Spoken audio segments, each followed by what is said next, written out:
Hello and welcome to Homestead Imaginations. I am Josh and this is the 2025 year review, recap, everything that happened this year and where we got the homestead in this year. So it was an extremely busy year.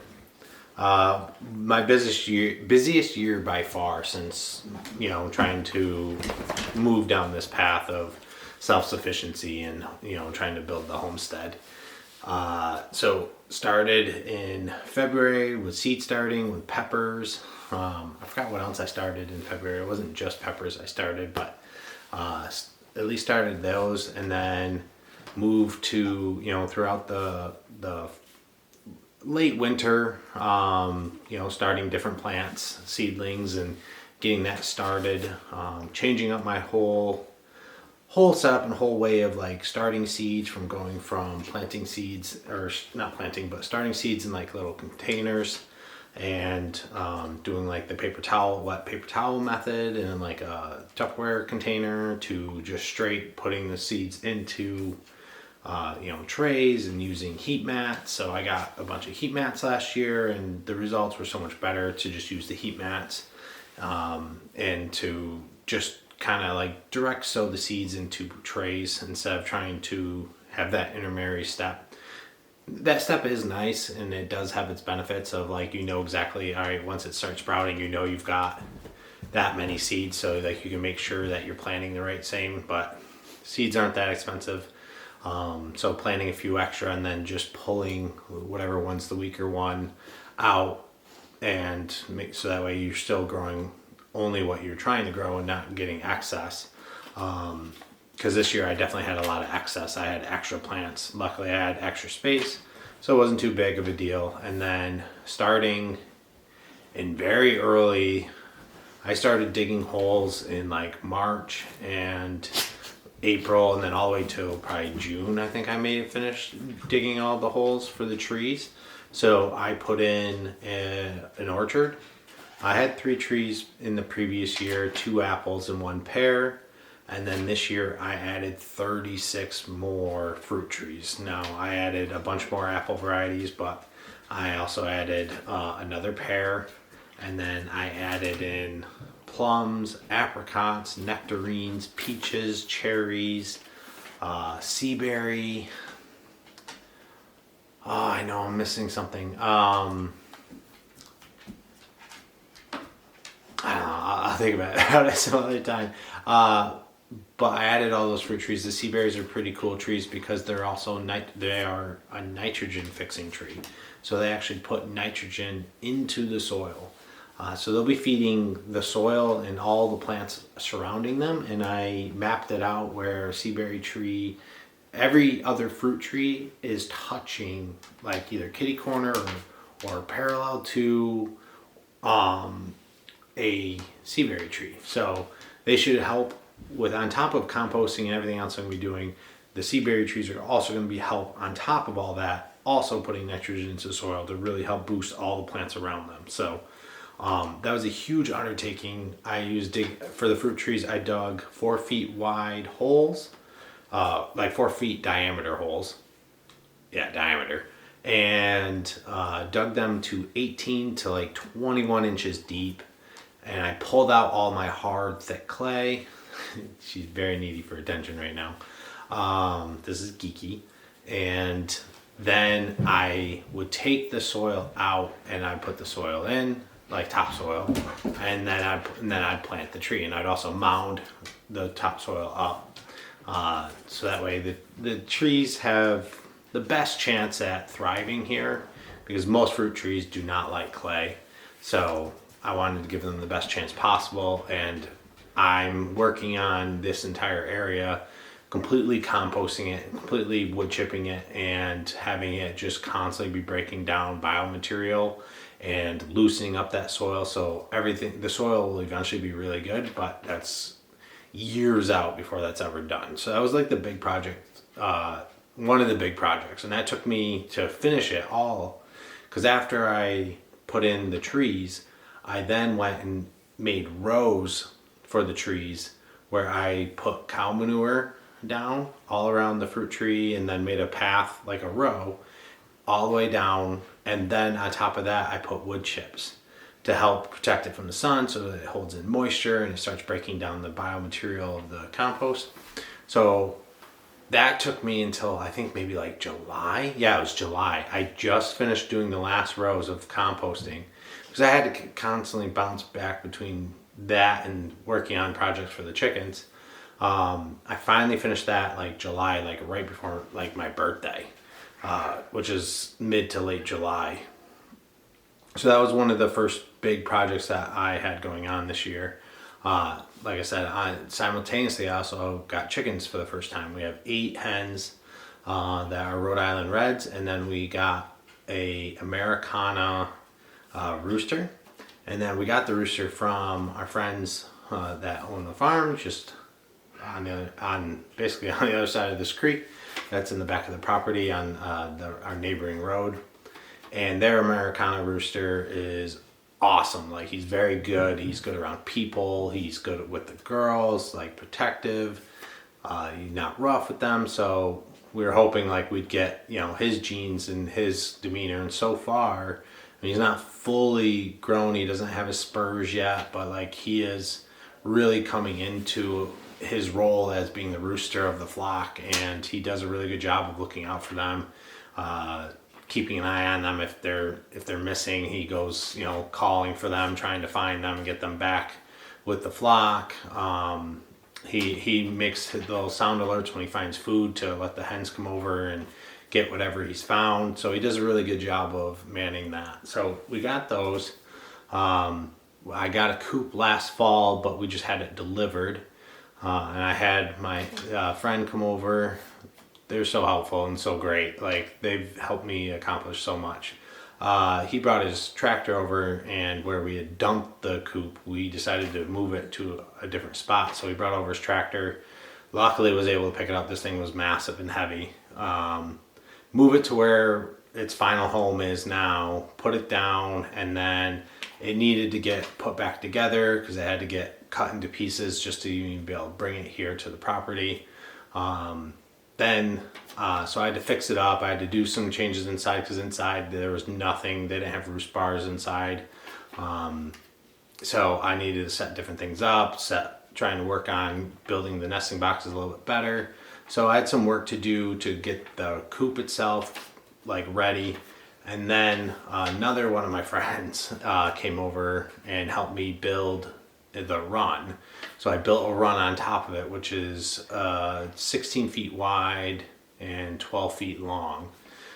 So it's a really good size run, and I got that set up this year as well. So that took all summer. Like, me and my friend literally just finished this past Saturday, finished putting on, the roof had come off in the process of bringing it here, so it needed to get reshingled.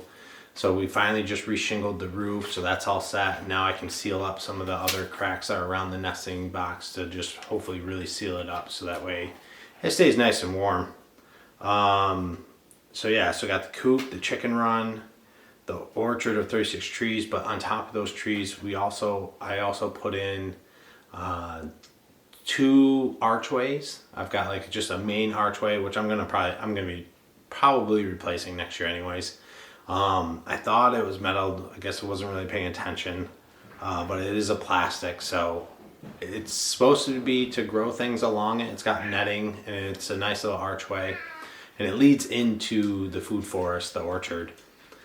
And I have planted grapes there, so we have grapes that are growing there, and then the front archway, like kind of gate, little small gate, like it doesn't even go over the whole thing to the height of the fence, but it has a little open thing. It's cosmetic, really. It looks really nice. But then we also planted a kiwi, a hardy kiwi that will grow here in New York in the 5A grow zone. So added grapes, added 2 different archways, the kiwi, then tons of bushes. Like, we added 2 gooseberries, 2 black currants, 2 red currants. Both the red currants did die. They came in and they were really small, and I didn't compost the areas quick enough, and I really feel like they died because the sun was just beating down on the soil, just drying it completely out, and it didn't have any nutrients really to like help it. Plus, like where I planted it, it was in the clay because I only dug out the holes for pretty much for the trees, but I did dig out some holes and put in topsoil for some of the currants, but it was little holes, and the gooseberries, and then that was pretty much it for them. So like I think they died because they just really were getting burnt out from the sun, and they needed that coverage. You really need to cover your soil. You can't let the sun beat on it. It's just very unhealthy. It dries it out, which if it dries out, then all the microbes, the bugs, they're not going to be in that soil. So it's not going to be healthy living soil, and that's what you want. The perfect soil for gardening or for plants in general is a living soil. Healthy, got shade, and full of all the living microorganisms. So I also added 2 raspberries, a double gold raspberry and a royal purple raspberry, and tried planting 5 rhubarb. And this is another reason why I really think that the red currants died, because I didn't protect them quick enough. So the 5 rhubarb, they were all growing decent. In the basement, they were growing great. They were doing good. I brought them out. They started to do well. And then they just kind of they all one by one just started dying. And by the time I got to the rows where I put the rhubarb and I finally covered them, mulched them with the compost and the wood chips, 2 of them came back to life and really started growing some really good leaves. So they were completely dead, they were non-existent, and it took some time, but it was maybe a couple weeks. I just happened to notice 2 of them were starting to sprout back up and actually shoot out new shoots and new leaves. So they should be good for next year. I'll plant a few more. The goal was to hopefully have at least 5 rhubarb and see if that was going to be enough for us. So we did that. I put in 2 more compost bins, changed up the design of how I had them set up, which is just a much better design. I really like it. The goal for next year with the compost bins is I want to redesign the 2 I'd already put in to the design I just put in this year, and then put in even more. I want to put in maybe double again. So this year I doubled. I had 2 last year. Now I'm up to 4. I think next year I want to have 8. Because there's just so much growing space here. And at some point this winter, I'm going to actually measure out the total square footage of the area that that I'm going to be turning into the food forest. So, got 2 more compost bins in. I put in 3 trenches of asparagus, which they're not very big. They're just, a trench is, I think I did 18 inches wide, and then 10 feet long basically. And I put 3 different trenches, and I took boards and I put them into the ground, so that way hopefully it prevents them from spreading too much, and they only grow in these trenches. But I have 3 different varieties, one in each trench.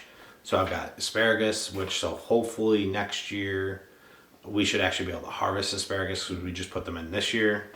Let's see, not related to homesteading, but put in horseshoe pits. My dad came over and helped me put in horseshoe pits. So that was a fun little mini project. That was, really fun. I like playing horseshoes. It's a really fun game. I didn't get to play much. I played once at a party here for my birthday, and then I didn't get to play again. But that was because this year's been so crazy, so busy on adding so much to projects. Let's see, and then another non-related homesteading thing is our deck. Since we moved in, the deck needed to get stained from when we moved in here, which was in 2021, and we've been putting it off and we'll get to it next year. And there's just been so many different projects, even since we moved in. Before we got into homesteading, there's a lot of stuff that we had to do around the house. So we just never got to it. I repainted our entire barn. That took me literally all one summer. That's literally all I did. If it was sunny out, that's what I went and did. I went outside and painted, and it literally took me all summer long. all the way until like October. Like I started that project in like April, May, and it literally took me all the way until October. So that was a long project because I painted it entirely by myself, and it's a very big barn. But I stained the deck this year. We changed the color of it.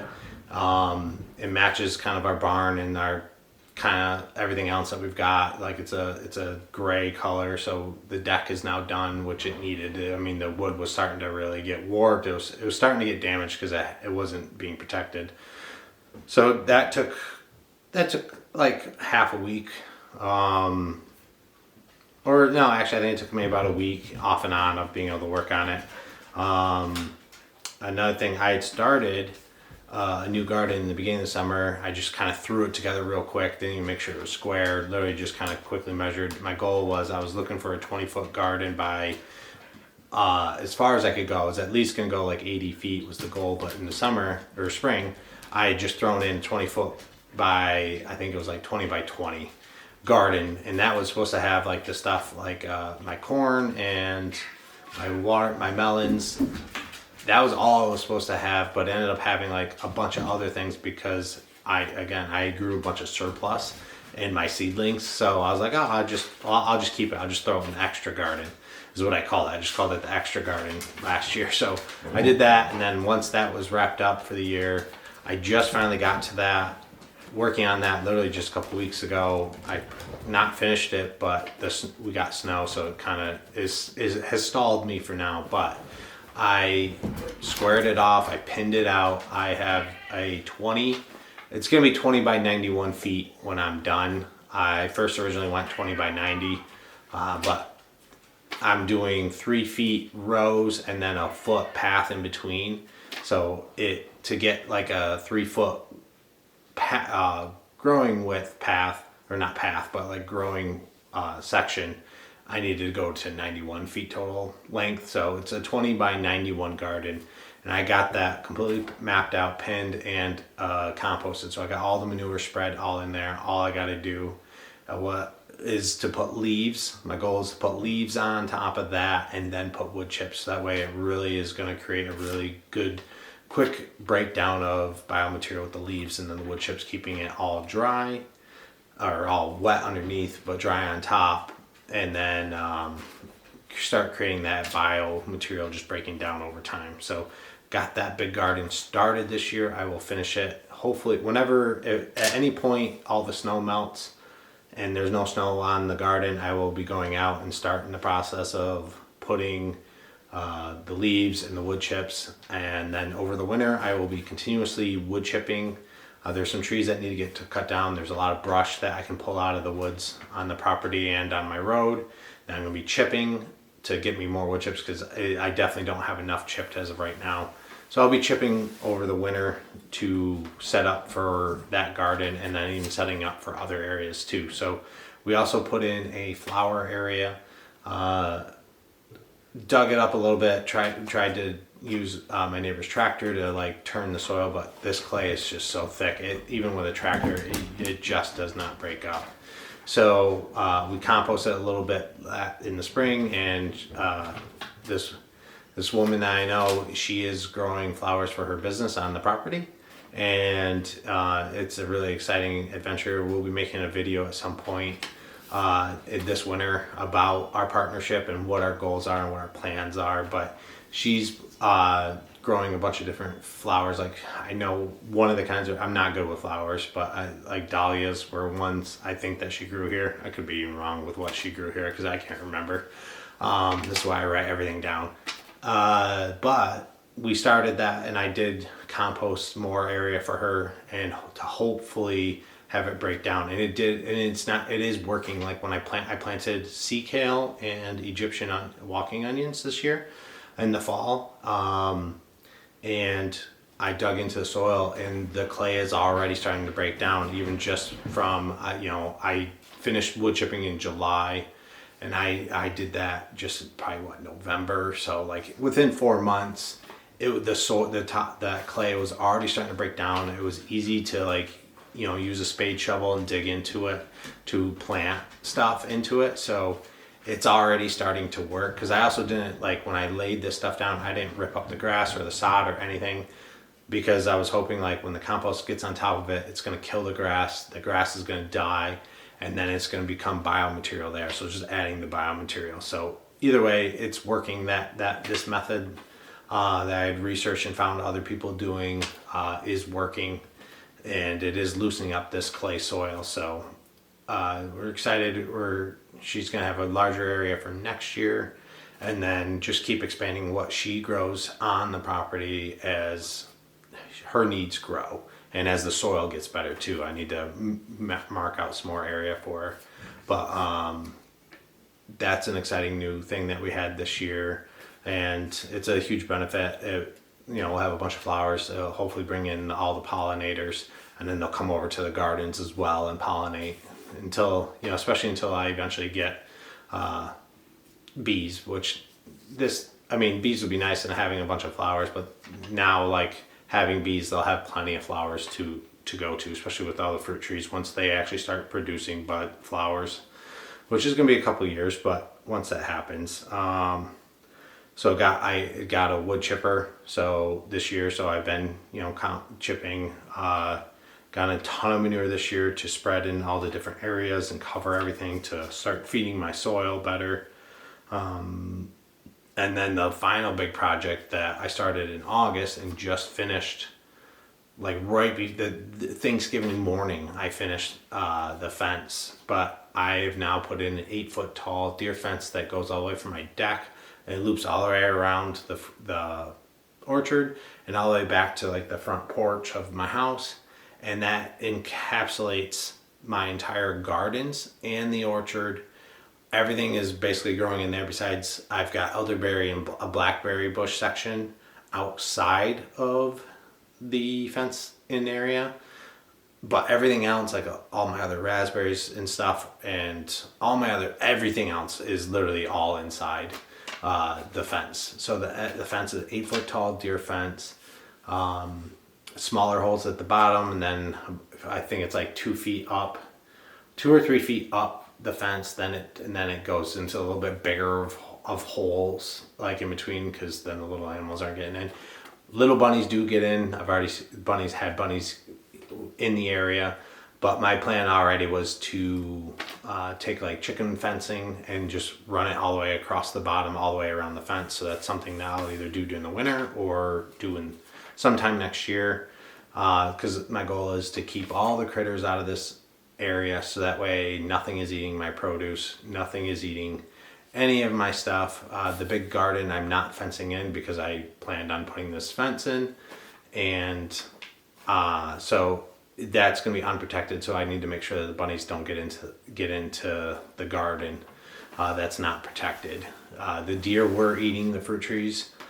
They really like that new growth, so they sit there and eat all that and nibble it off. So like I've had fruit trees, like last year they did that and I lost all the growth to it.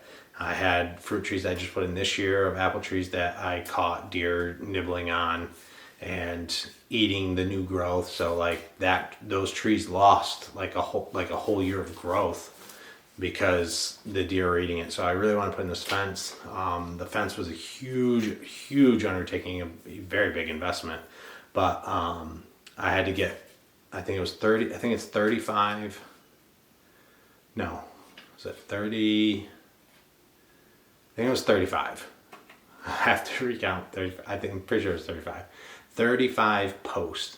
So I did drill holes 4 feet down and then put the posts in and then cement. I painted all the posts as well, so they're all painted black. I painted them, even though the whole thing's even the bottom that was going into the ground, to hopefully make sure that they're preserved and last as long as possible, and hopefully they don't rot. This is clay, so stuff does hold water really well, unfortunately, and for some aspects. So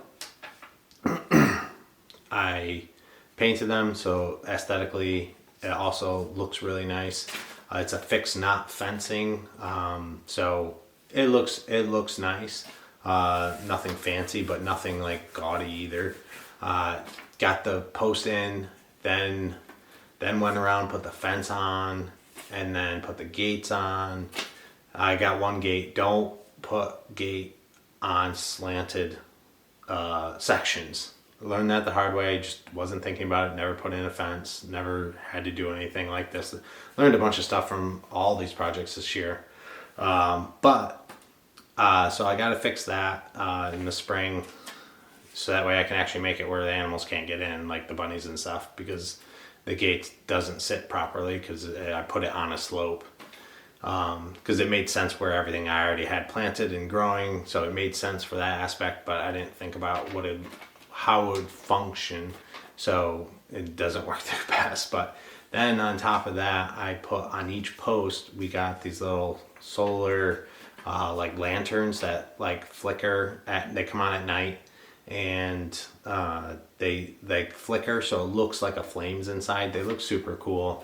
Right now they don't really last very long, maybe a couple hours, depending on how much sun we actually got in the day. Most days are pretty cloudy, so like they really aren't staying on very long. But it does look super cool. Again, it's just cosmetic. They don't give off enough light, even if they are fully charged, to actually like work or be out there and like see. It's just cosmetic, but it does look really cool. Like, I'm so excited. Like, everything that I wanted to pretty much get done this year, I pretty much got done. There's a few straggling things that I wanted to get done. Like, I wanted to get the large garden fully finished, but I ran out of time. We got snow pretty early this year. It's been very, very cold compared to like the last like 5 years. We've already hit negatives, and we've already had more snow this year than we did probably all of last year. So it's definitely a very cold winter. So that stopped me on finishing that garden, but I've accomplished so much. I think that's everything that's on the list. I wrote a list to make sure I didn't forget anything. Yeah, so that's everything that I worked on, and I literally had finished. I was working on doing the compost and all that the first week of December.